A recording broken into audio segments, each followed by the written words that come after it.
अस्तु द्विपदे पुरुषानहौ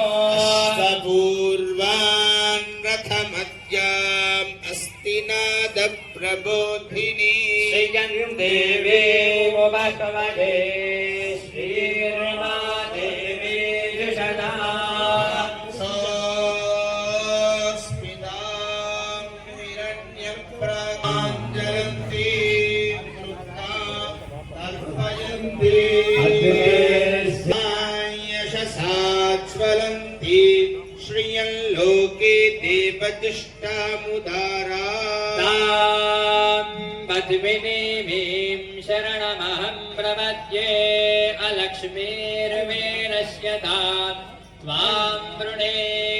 नित्यवर्णे तपसोऽधिजातो वनस्पतिस्तव वृक्षोऽथ बिल्वः तस्य फला कीर्तिष्ठमणिना सह चतुर्भुतोऽस्मि राष्ट्रेऽस्मिन् कीर्तिवृद्धिं ददातु मे पिपासामलान्येष्ठा भगवते श्रीराम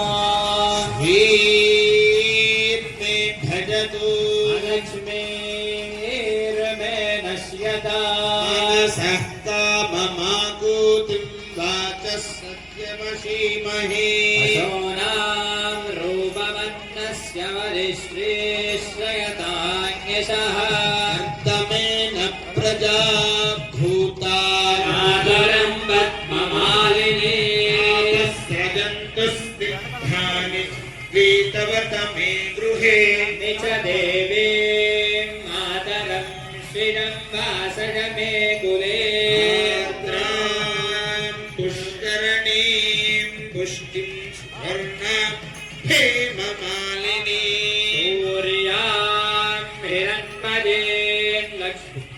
जातवेदं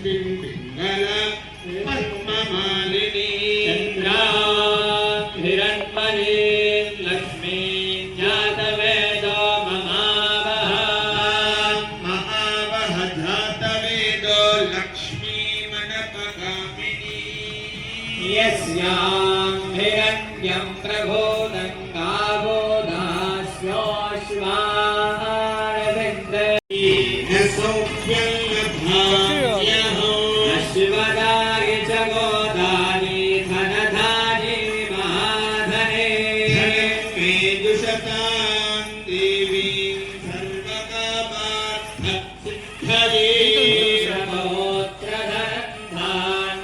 हस्त्यश्वानामि घोरभो जानां भवति माता